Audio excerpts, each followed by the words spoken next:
तो ये आपका फाइनल आंसर। ओके, तो इस तरह के क्वेश्चन आ सकते हैं, ज़रूर कीजिएगा। चलिए नेक्स्ट,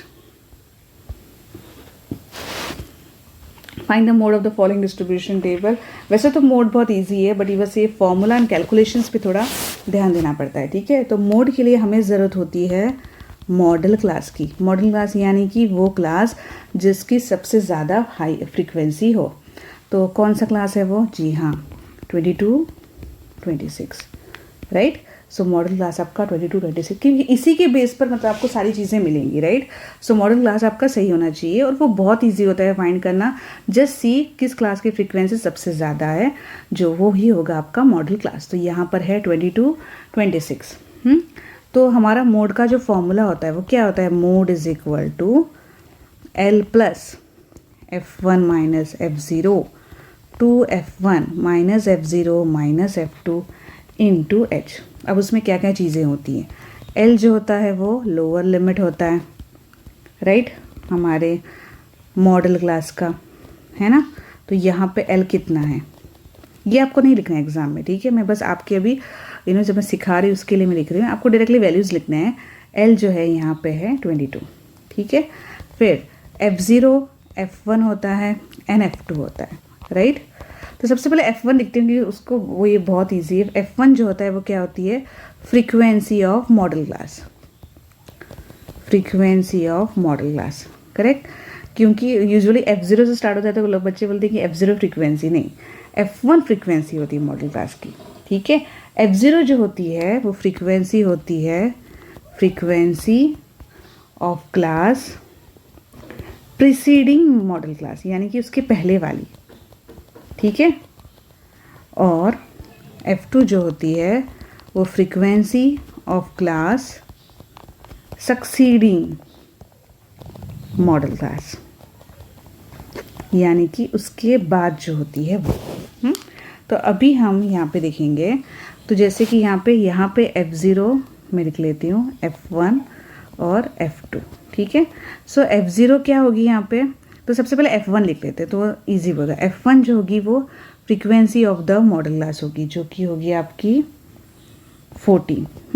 अब F0 उसकी पहली वाली यानी कि 8, और F1 उसके बाद वाली यानी कि 4, ठीक है। F2 सॉरी उसके बाद वाली। H जो होती है वो क्लास साइज होती है। तो यहाँ पे कितनी है क्लास साइज आपकी? कैसे चेक करेंगे? बहुत इजी है, देखिए 26 माइनस 22 यानी कि 4, है ना। तो बस यही आपकी चीज़ें आपको मिल गई, सब्स्टिट्यूट कर लीजिए। सो मोड इक्वल टू, देखिए फॉर्मूले के हिसाब से L क्या है आपका 22 प्लस F1 क्या है 14, F0 जो है वो 8 है, 2 इंटू F1 है 14, F0 8 है, F2 है 4 इंटू 4, ठीक है। सो 22 प्लस 14 माइनस 8 जो हो गया है 6, ये है 28 माइनस 8 माइनस 4 माइनस 12 इंटू 4, ठीक है। सो 22 प्लस 6 अपॉन ये हो जाएगा 16 इंटू 4। सो 4 4 जा 16, कैंसिल हो गया, कर लीजिए, ठीक है। सो 22 प्लस 6 अपॉन 4 अगेन रिड्यूस हो जाएगा। सो चाहे तो आप डायरेक्टली भी कर सकते हैं। ये देखिए 2 3 जा 2 2 जा 3/2 यानी कि 1.5, राइट। सो 22 प्लस 1.5 यानी कि 23.5। सो ये आपका फाइनल आंसर। या फिर आप क्रॉस मल्टीप्लाई कर फ्रैक्शन के जैसे भी सॉल्व कर सकते हैं, बट आई गेस ये छोटे नंबर्स हैं, आप ये इतना तो डायरेक्टली आपका टाइम बचाने के लिए कर ही सकते हैं। ये बहुत ईजी छोटे छोटे नंबर्स हैं। सो मोड वैसे तो जैसे मैंने कहा ना, मोड मीडियम ईजी है, बस आपको इन चीज़ों का ध्यान रखना है, ये वैल्यूज़ जो है वो सही होनी चाहिए, ठीक है। सो नेक्स्ट करते हैं, चलिए। In triangle APQ, angle APQ equal to 90 and tan Q equal to 7 upon 24. Find the length of AQ and the value of cosec A. ठीक है। सो tan Q दिया है मुझे। tan Q क्या होगा? tan थीटा दिख रहा है क्या? Q ऑपोजिट यानी कि AP अपॉन एडजेसेंट यानी कि PQ, राइट, यानी कि 7K अपॉन 24K। हम ऐसे क्यों लिखते हैं? क्योंकि इसकी वैल्यू 7 या इसकी वैल्यू 24 नहीं है, रेशियो है ना वो, तो कोई क्वांटिटी तो K तो कोई तो हो सकता है वो 7 हो, पर ज़रूरी नहीं, 14 भी हो सकता है, कुछ भी हो सकता है, क्योंकि वो रेशियो है। ठीक है, सो ये हो गया। तो हम यहाँ पे क्या करेंगे, अभी सबसे पहले हमारा जो ए क्यू की लेंथ है, यानी कि हम पाइथागोरस थ्योरम से निकाल लेंगे। ठीक है, so A P equal to 7K, P Q 24, so by Pythagoras theorem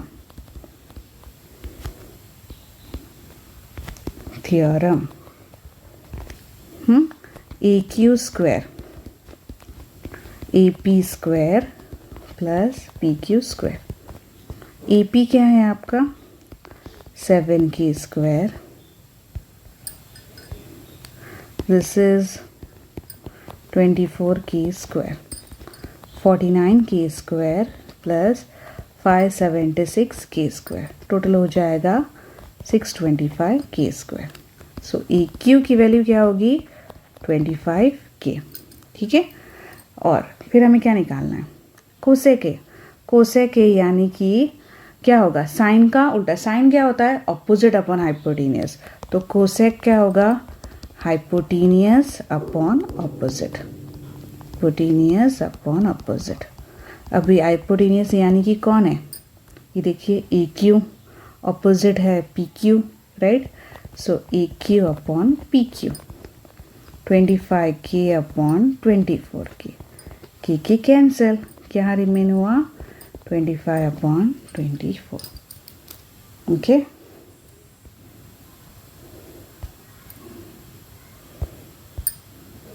evaluate the following expression. Next question, evaluate the following expression using known numerical values of trigonometric ratios. So चलिए करते हैं। 3 sine square 30 जो है, sign 30 कितना होता है, half. Okay, 2 upon 1 plus सीकेंड 45, cos 45 होता है 1 अपॉन √2, तो सीकेंड होगा उसका रेसिप्रोकल।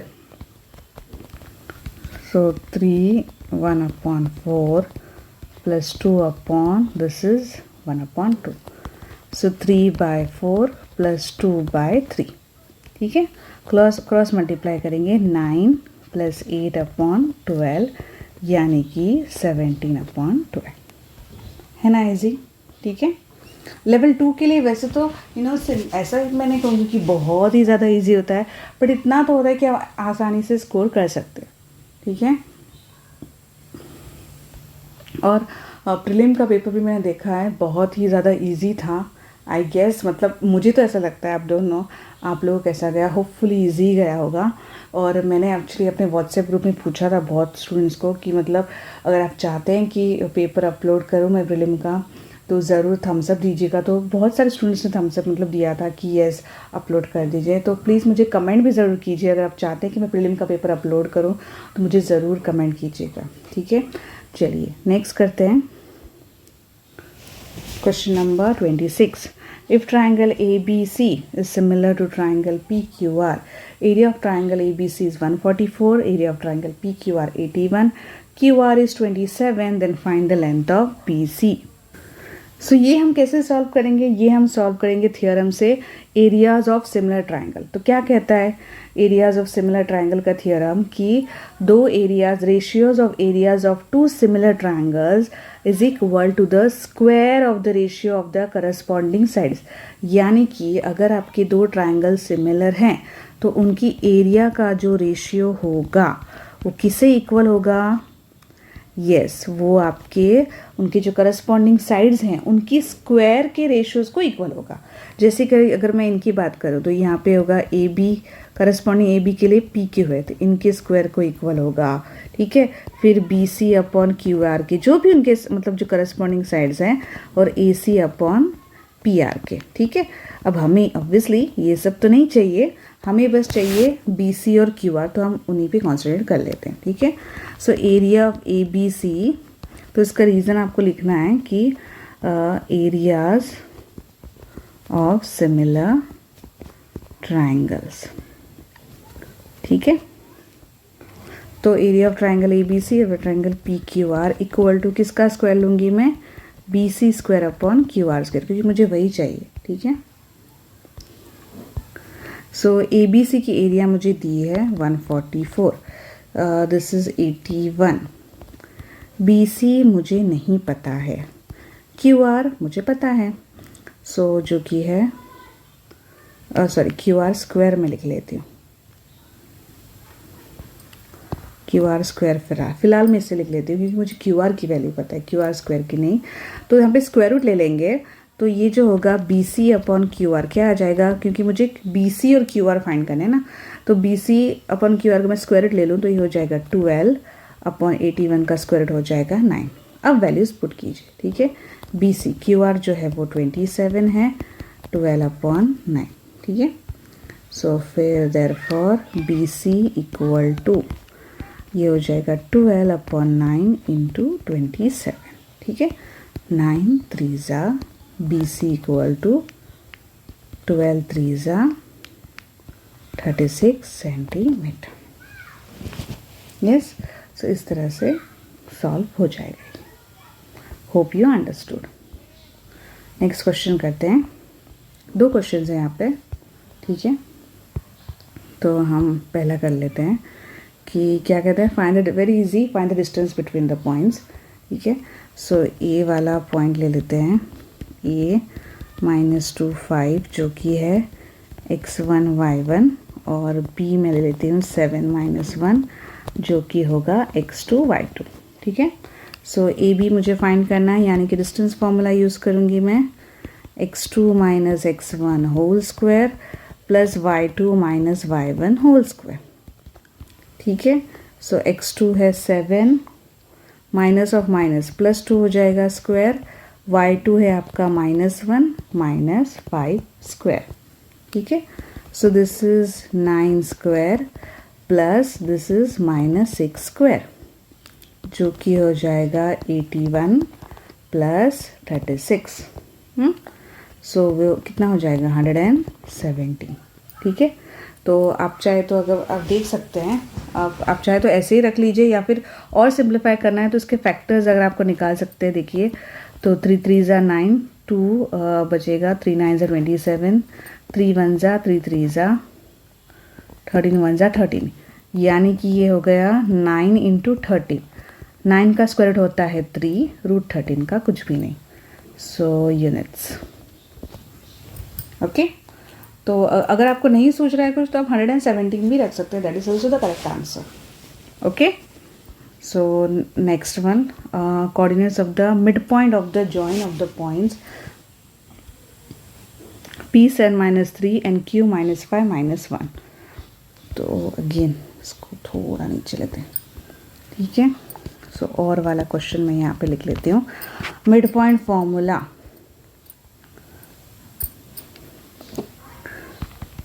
मिड पॉइंट फॉर्मूला क्या है आपका mid point formula, x1 + x2 / 2 y1 + y2 / 2, ठीक है। तो यहाँ पे क्या हो जाएगा, देखिए 7 - 5 प्लस और माइनस माइनस 7 - 5 अपॉन 2, और दूसरा क्या हो जाएगा -3 - 1/2।